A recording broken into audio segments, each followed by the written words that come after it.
बिस्मिल्लाहिर्रहमानिर्रहीम। आज के इस वीडियो ट्यूटोरियल में हम सीखेंगे कि हमने कोई भी थीम है उसको कस्टमाइज़ कैसे करना है। ठीक है, तो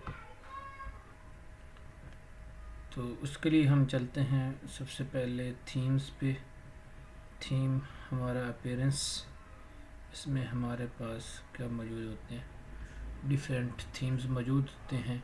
तो हम क्या करेंगे, सबसे पहले अगर आपने कोई न्यू इंस्टॉल करना है तो ऐड न्यू पे क्लिक करके आप उसमें क्या कर सकते हैं, थीम इंस्टॉल कर सकते हैं। अगर ऑलरेडी इंस्टॉल है तो उसको कस्टमाइज़ पे क्लिक करके आप कस्टमाइजेशन कर सकते हैं। तो लेट्स सी हम किसी भी इंस्टॉल थीम पे कस्टमाइज़ पे करते हैं क्लिक।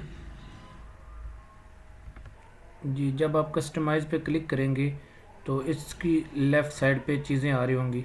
ये देखो, थीम टाइपोग्राफी, इसमें थीम का कंटेंट वगैरह, ठीक है।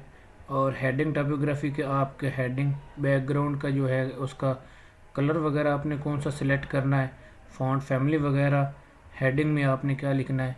ठीक है, एक यहाँ से आप कस्टमाइजेशन ये सारी टैब्स भी कर सकते हैं। ये ब्लॉग पोस्ट सेटिंग आ सकती है, आपके उस पेज की जो सारी हेडर इमेज की सेटिंग।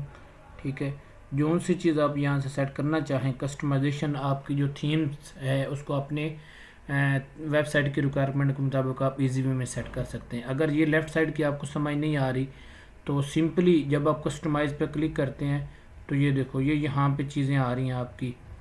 ये इस पर क्लिक करेंगे, ये पेंसिल वाली पे, तो यहाँ से आपकी कस्टमाइजेशन जो है वो इजी वे में आप जो इसमें चीज़ कस्टमाइज़ करना चाहते हैं वो आप इस पर अपनी मर्ज़ी से कस्टमाइज़ कर सकते हैं।